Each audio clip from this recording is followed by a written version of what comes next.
Hello all, welcome to BCCA. This is Manideep, MSCA and CMA.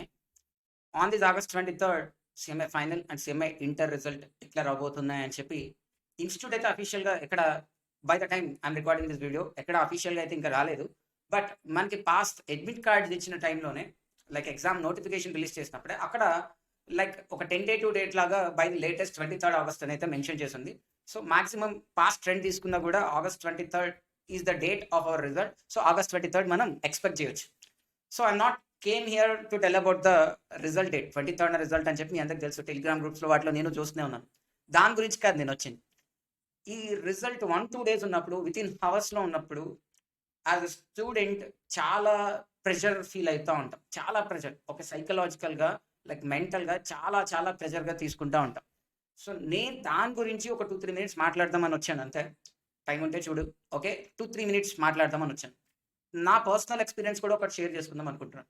Like అంటే మనకి ఎంత pressure మనం feel అయి ఉంటాము అన్న దానికి ఒక ఎక్స్ప్లెనేషన్, దాని తర్వాత ఏం చేస్తే బెటర్ అనేది కూడా చెప్తాను. సార్ నేను 2017లో CA క్వాలిఫైడ్. 2017లో I became member of CA. Like ఏప్రిల్లో నా మెంబర్షిప్ ఉంది. నిన్నే చూసాను డేట్, అందుకే అంత క్లియర్ గుర్తుంది. Next so coming to the point, 2021 ఈ లాక్డౌన్ ఫేజెస్ ఆ టైంలో కూడా నేను పడుకున్నప్పుడు నిద్రలో కొన్ని డ్రీమ్స్ కళలు వస్తుంటాయి కదా సార్. ర్యాండమ్గా ఏవో కళ వస్తూ ఉండేది. Like I will be writing exam రాసినట్టు, రిజల్ట్ కోసం వెయిట్ చేస్తున్నట్టు, రిజల్ట్ వచ్చేసినట్టు, దెన్ నాకు ఏదో నెగిటివ్ అవుట్కమ్ వచ్చినట్టు, ఆ కళలోనే ఆ నిద్రలోనే బాధపడుతూ ఉండేవాడిని. ఇలా అయిపోయింది రిజల్ట్, ఏంటి ఇప్పుడు ఎలా చెప్పాలి, పేరెంట్స్కి ఎలా చెప్పాలి, ఏం చేయాలి, అసలు ఏంటి నెక్స్ట్ ఏం చేయాలి నాకు అని నిద్రలోనే బాధపడుతూ ఉండేవాడిని. తర్వాత కొంచెంసేపటికి లేచి రియలైజ్ అయ్యి then I used to feel like కొంచెం హ్యాపీ ఫీల్ అయిపోయాడు. లైక్ అవరే నాది ఆల్రెడీ అయిపోయింది, అనవసరం బాధపడుతున్నానా అని చెప్పి మళ్ళీ పడుకుండిపోయాడు. అంటే ఒక క్వాలిఫై అయిన తర్వాత ఒక 3 years తర్వాత 4 years తర్వాత కూడా ఇలాంటివి 1-2 సార్లు కదా సార్, చాలా సార్లు జరిగాయి నాకు ఇవైతే. ఓకే, ఈవెన్ నేను చాలా మంది ఫ్రెండ్స్ వాళ్ళతో ఎప్పుడైనా ఇలాంటివి చెప్పినప్పుడు వాళ్ళకు కూడా ఇలాంటివి జరిగినాయి, CMA ఫ్రెండ్స్కి వాళ్ళకి. సో అంటే ఇది కామన్ థింగ్. ఓకే, మీరు స్టూడెంట్గా ఉన్న టైంలో ప్రెషర్ ఫీల్ అవడం అనేది లైక్ నేను అర్థం చేసుకోగలను. ఫస్ట్ ఎంత ప్రెషర్ ఫీల్ అవ్వచ్చు అనే point first I could realize that. ఓకేనా.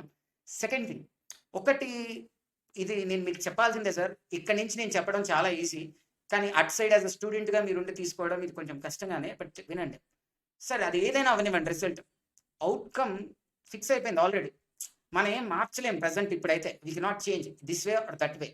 సో నేనేం చెప్తాను అని అంటే, మీరు యోగిలాగా అలా అసలు రిజల్ట్ ఏముంది అని చెప్పి ఏదో హాయిగా తిరుగుతారు అని నేను అనుకోవట్లేదు. కానీ at least divert your mind from thinking about result. మన మైండ్ని కొంచెం డైవర్ట్ చేద్దాం. ఇదే రిజల్ట్ కోసం ఆలోచిస్తూ ఉంటే time also will not go fastly. ఇన్ని రోజులు టైం ఫాస్ట్గా వెళ్ళొచ్చింది, ఈ 48 hours మాత్రం ఒక్కొక్క డే లాగా అవుతూ ఉంటుంది. అందుకని what I want to tell you is like ఏదో ఒకటి చేయండి బ్రెయిన్ డైవర్ట్ చేయడానికి. Something like and what would be my suggestions are like, అసలు ఏదైనా కొంచెమైనా ఫిజికల్ యాక్టివిటీ, గేమ్స్ ఆడటం, అంటే క్రికెట్ ఆడటము, లేదా అసలు ఏం గేమ్స్ రావు అనుకుంటే షూస్ వేసుకొని పరిగెట్టుకోను ఒక 2-3 kilometers. ఓకే, జస్ట్ జాగింగ్కి వెళ్ళి ఈరోజు, లేదో బీచ్కి వెళ్ళరా. ఓకే, బీచ్కి వెళ్ళినా పరిగెట్టరా, ఊరికే జస్ట్ అలా సముద్రం చూస్తా ఉన్నా కూడా again you will be thinking of result only. లేదు సినిమాకి వెళ్ళి, ఓకేనా, ఏదో ఒకటి సంథింగ్ చేసి మైండ్ని దీని మీద కాకుండా కొంచెం డైవర్ట్ చేస్తూ ఉండు. ఫ్రెండ్స్తో మాట్లాడు, ఫ్రెండ్స్తో బయటకు వెళ్ళు, సంథింగ్ చేసి దీని గురించి ఆలోచించుకో. ఎక్కువ ఎందుకు అంత ప్రెషర్ మనకు అక్కర్లేదు. ఓకేనా. అవుట్కమ్ ఏదైనా కానీ మనం ఇప్పుడు చేసేదైతే ఏం లేదు కదా. టెంపుల్కి వెళ్తావా, ఎక్కడికి వెళ్తావా, నీకు పీస్ ఆఫ్ మైండ్ కొంచెం డైవర్ట్ అయ్యే థింగ్స్ ఏం చేయగలుగుతావు అనుకుంటే అవన్నీ చేయి. రెండోది సార్ ఇది ఇంకొకటి, ద టైమ్ ఆఫ్ రిజల్ట్ గురించి అయినా కూడా ఎక్కువ ముందు ఈ రిపర్కషన్స్ మైండ్లో ఆలోచించకప్పుడే. నెగిటివ్ మైండ్ సెట్ గురించి, అంటే నెగిటివ్గా ఏంటి అది ఇది అని చెప్పి ఎక్కువ ఆలోచించుకో.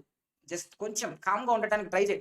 చాలా కష్టం నేను చెప్తుందంతా, బట్ అట్లీస్ట్ కొంచెమైనా కామ్గా ఉండటానికి ట్రై చేయి. స్లోగా వేరే దాంట్లోకి అలవాటు పడుతూ వెళ్తాం. ఓకేనా, అదొక్కటే మనం చేసే thing.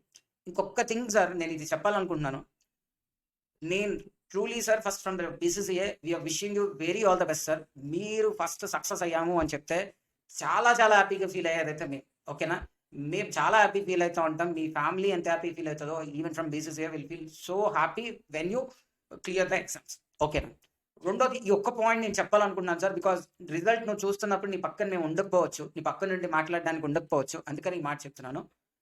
CMA is part of our life. Our life is not CMA. CMA is part of our life. గుర్తుపెట్టుకోండి. ఏదో ఒక చిన్న దాంట్లో మనం ఎక్కడో ఒక స్టెప్ వెనక్కి పడినంత మాత్రాన మనం ఏమి డెకేడ్స్ వెనక్కి వెళ్ళిపోవట్లేదు. ఓకేనా. ఒక్క స్టెప్ వెనక పడినంత మాత్రాన ఆ ధైర్యం, కరేజ్ నీలో ఉంది. ఓకేనా, ఇక్కడ దాకా వచ్చావు. సో ఇక్కడ భయపడకు. ఓకేనా, we will be there with you. Okay. ఉన్నామనుకోండి ధైర్యంగా అట్లానే ఉండు. ఏం గాదు. ఆ రిజల్ట్ వెబ్‌సైట్‌లోకెళ్ళి 100 సార్లు, 20 సార్లు అలా అయితే మాత్రం స్క్రోల్ చేసి అదంతా వద్దు. ఓకేనా? రిజల్ట్ వచ్చింది అని చెప్పిన తర్వాత దెన్ ఎళ్దురు గాని. ఓకేనా? వెళ్లి చూసుకుందురు గాని. అప్పటిదాకా హాయిగా తినేసేయి. పడుకో. రెస్ట్ తీసుకో. నచ్చిన సినిమా చూడు. ఆడుకో. ఏదో ఒకటి చెయి. మనం ఎంత డైవర్ట్ అయ్యి దాని మీద ఆ ఇంట్రెస్ట్, క్యూరియాసిటీ లేకుండా మన పనులు మనం చేసుకుంటా పోతామో అంత ప్రశాంతంగా, అంత పాజిటివ్‌గా ఔట్‌కమ్స్ వస్తాయి. We believe you. మీరు ఖచ్చితంగా చేస్తారు. All the very best. Thank you all.